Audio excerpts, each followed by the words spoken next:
Well, hey everybody, I'm Jan Erickson from Stepping Aside, and welcome to As Above, So Below, a rune and tarot divination for Thursday, the 7th day of December, 2023. Well, let me make sure my volume is up here enough. Yep, it is. Okie doke. Well, let's go ahead and we'll take the significator runes. I can't talk today. Uh, for the reading. That just means that it's the overall theme, maybe, of the reading. We'll see, though. Sometimes we have to modify that a little bit, especially if the cards decide to take us in a completely different direction. It's like, oh, geez, well, start again.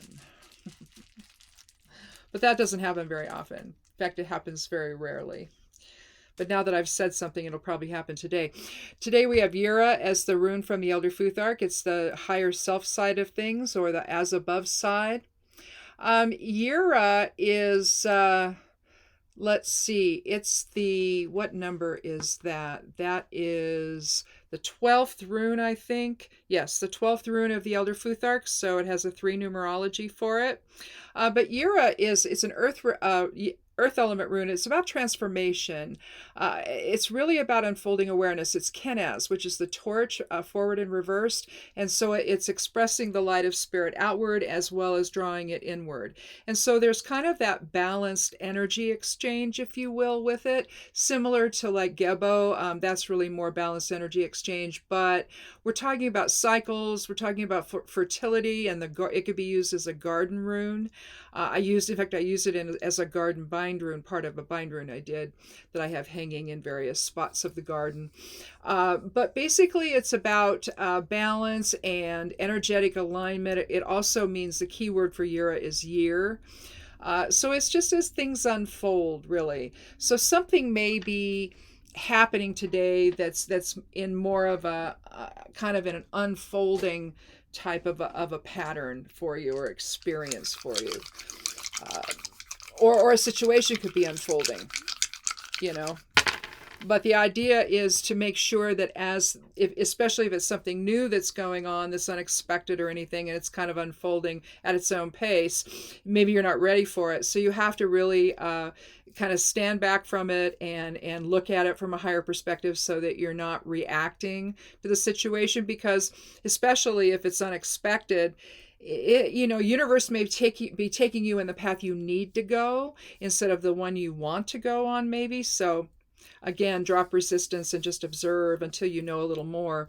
But let's take a look at the Geomancy rune. That's going to be earth there, and then fire goes up there.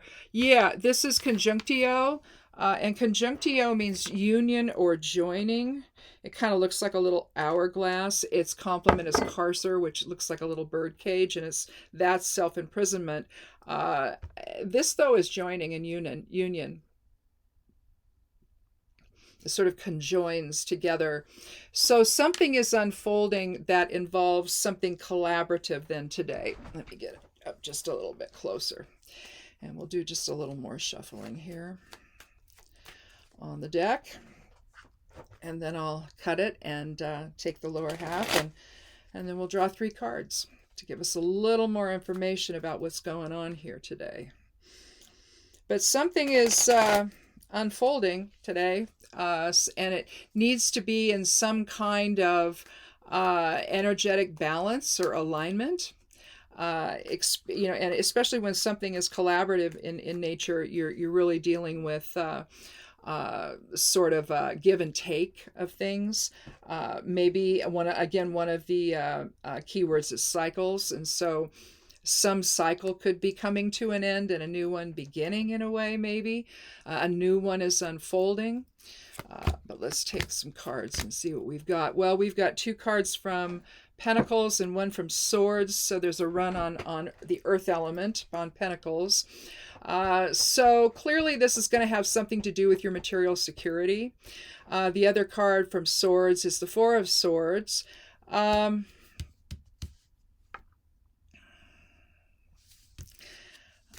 I think I'm going to do it this way. I think I'm going to, well, it would involve reading the 6 of Pentacles differently. You know what? I think I'm going to do it this way. I'm going to start with the Six of Swords, go on to the Four, or Six of Pentacles, I'm sorry, and then go on to the Four of Swords, and then to the Three of Pentacles.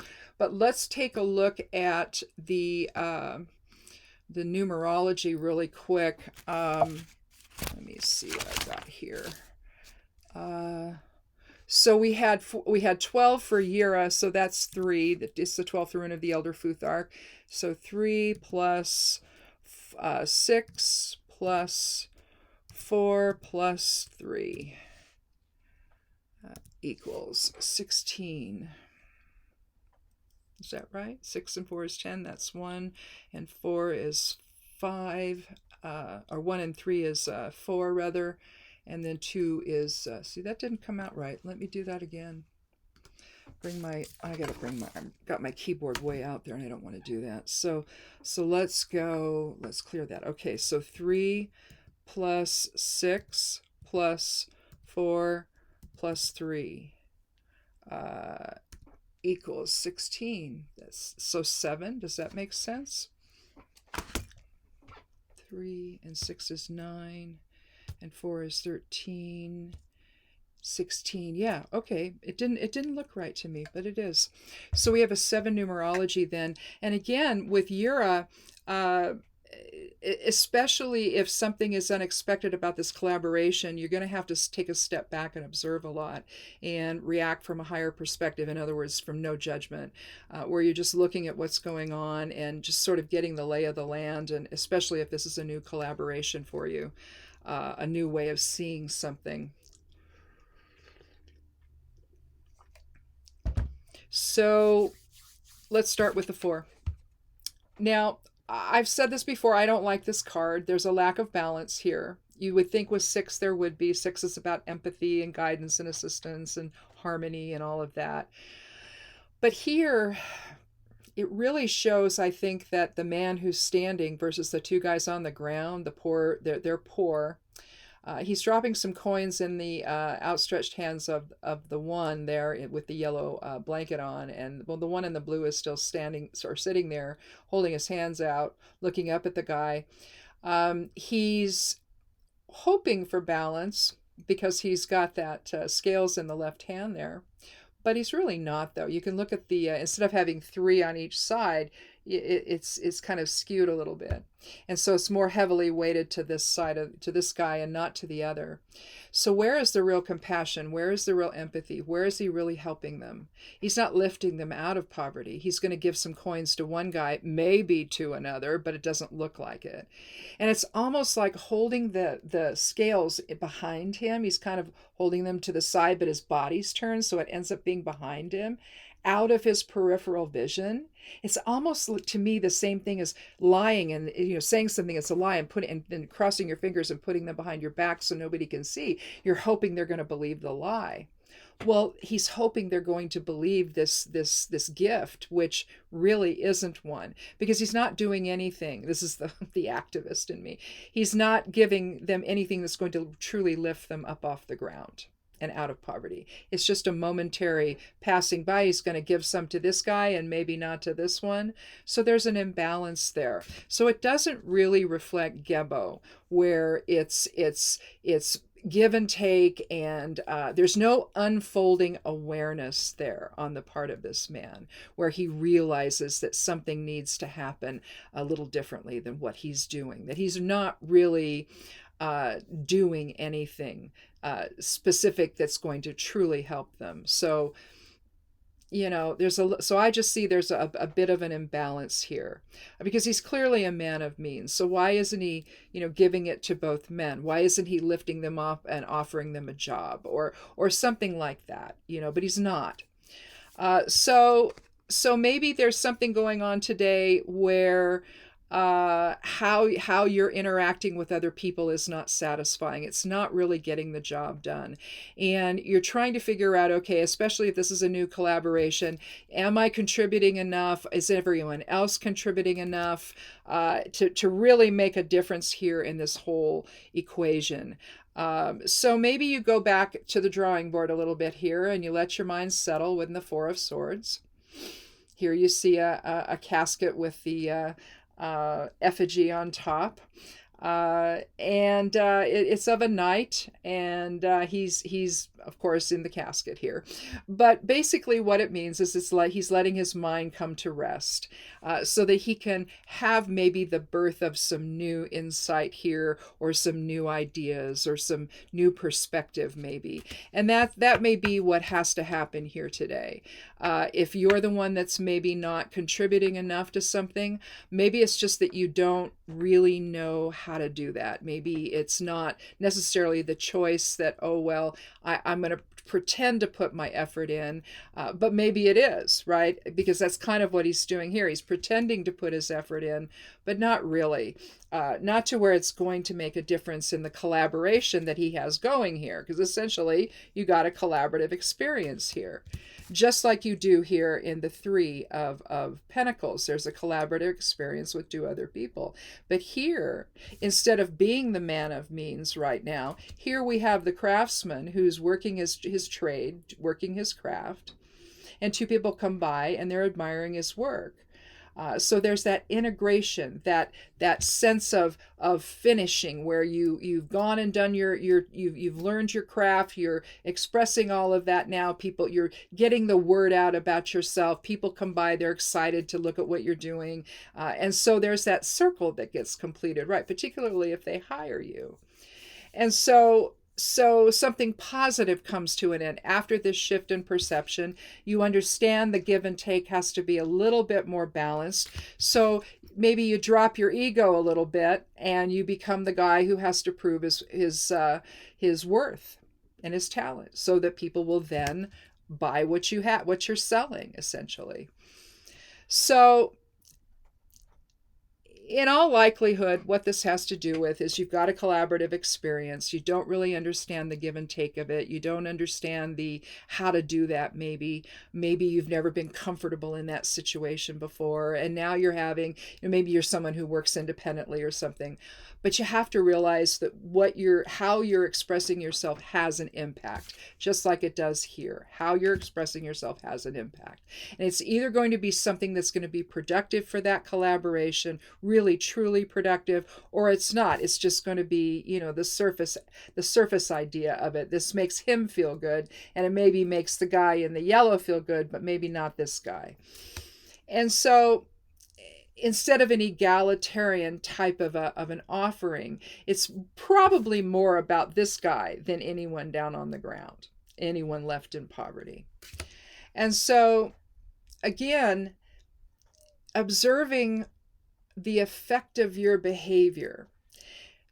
In doing that, if you allow for the possibility that you need a different perspective, like we see in the Four, let your mind come to rest and go enter a meditative state where you can understand the higher principles involved here in what's going in this collaborative experience you're having, this union or joining you're having with someone else. If you're an entrepreneur and you're trying to begin your way, your path, your new job, that your sole proprietorship or what have you, you're creating a business for yourself.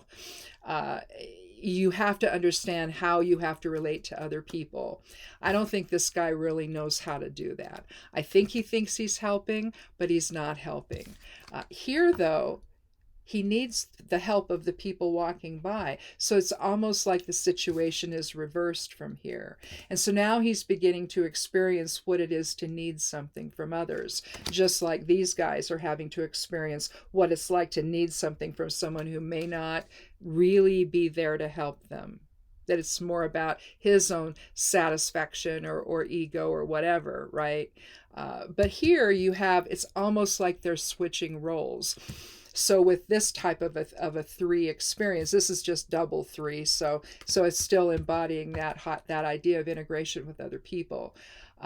For that to truly happen, you may need to be on the other side of the equation where you're needing their approval, for example, instead of them needing your approval. And in this case, some kind of charity.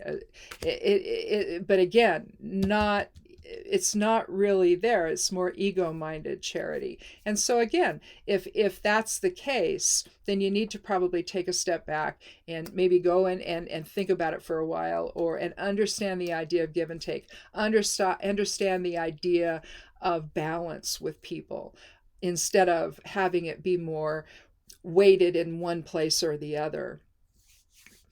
Otherwise, what you have to offer may not be well received by other people.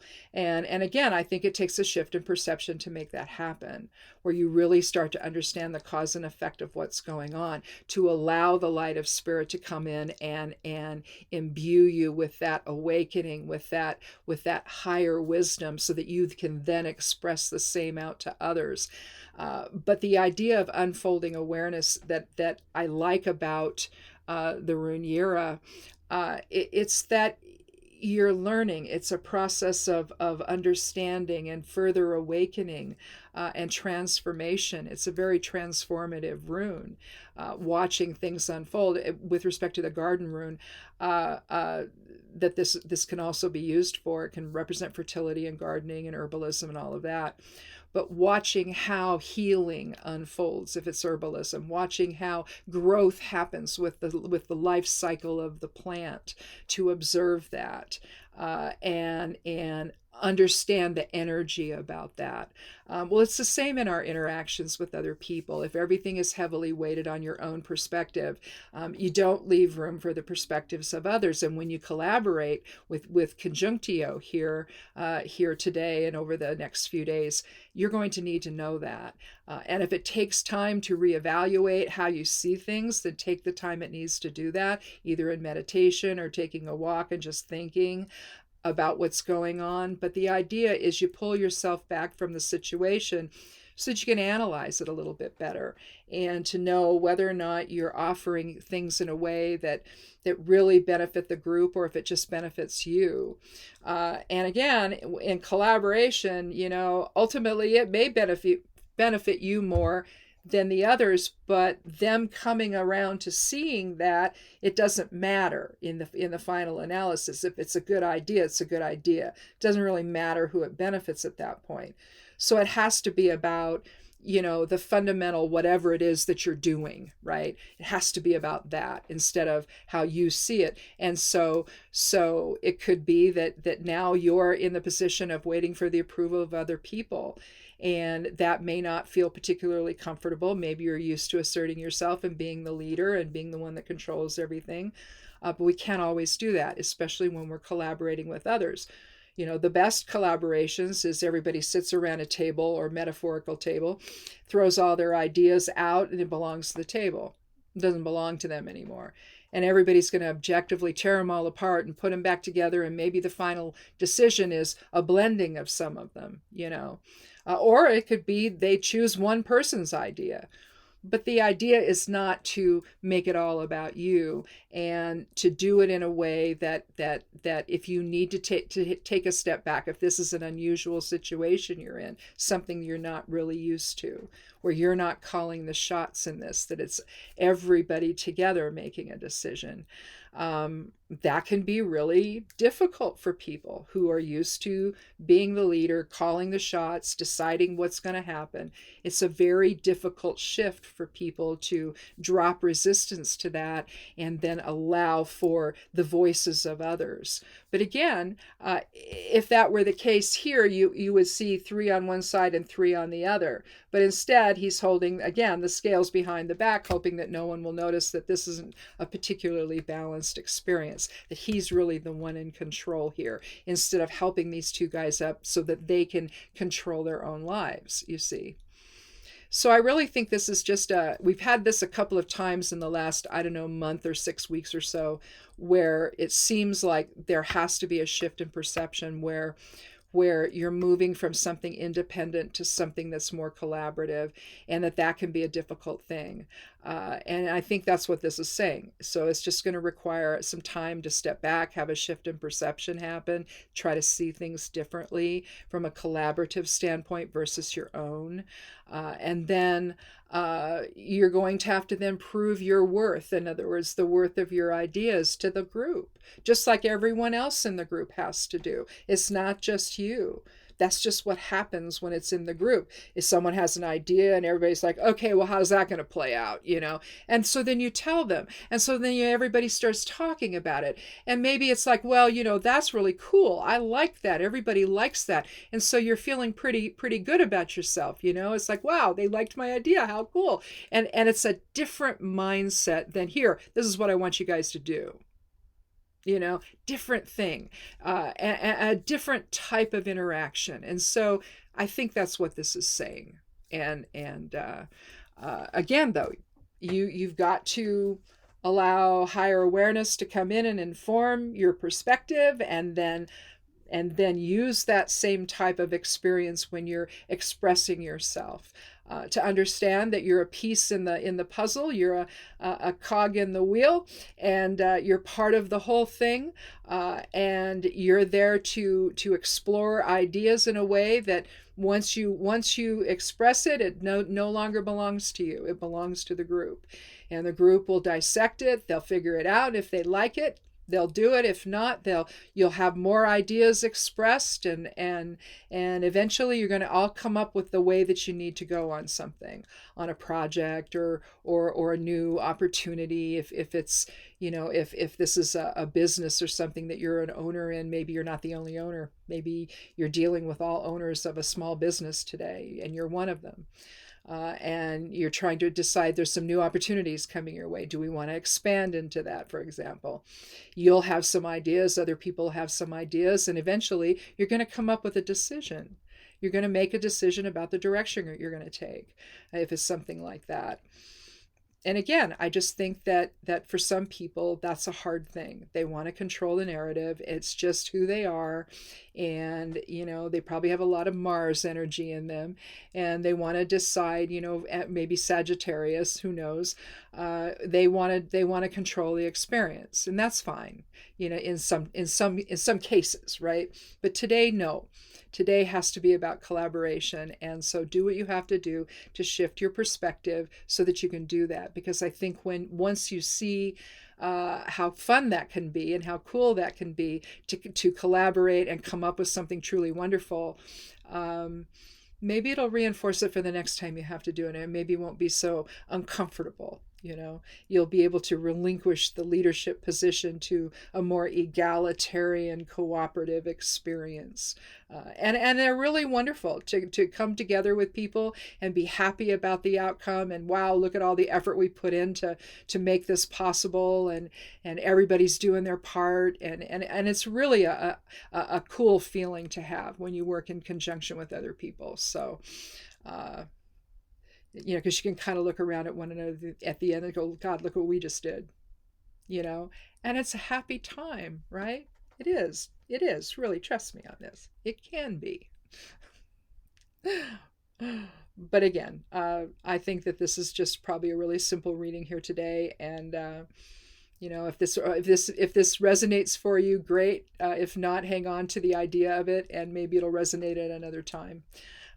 But if it does for today and over the next few days, don't be afraid to step back and allow your thoughts to settle, and come up with something that enables you to shift your perception enough that you can then collaborate with others. So anyhow, that's it.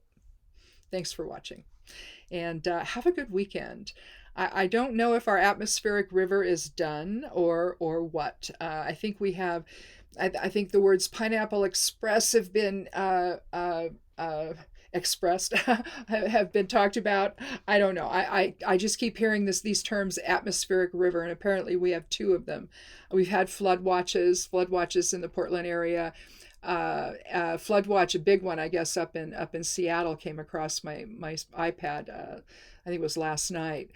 So there's a lot of flooding. I guess Highway 101, yesterday I saw a picture of it there at the coast.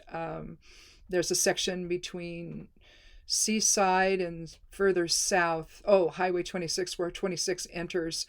And that's that whole area was flooded. And they have a tendency for the ground to give away and leave gaping holes that you can't pass through. Then one time someone got in an accident with a truck filled with eels, and there were eels everywhere. That was fun too. And I won't even talk about the time when they decided the thing to do at the coast was to blow up the beached whale that was dead. Yeah, that was fun. They put it in color. It was in black and white, I think, at first, and then somebody did the color thing to it, made it, oh, well, it's Oregon. It's the whole idea of keep Portland weird. No, it's keep Oregon weird. So, but anyway, that's what happens in our state. We live on the high desert, so we just get snow, and sometimes too much. So, but that's rare.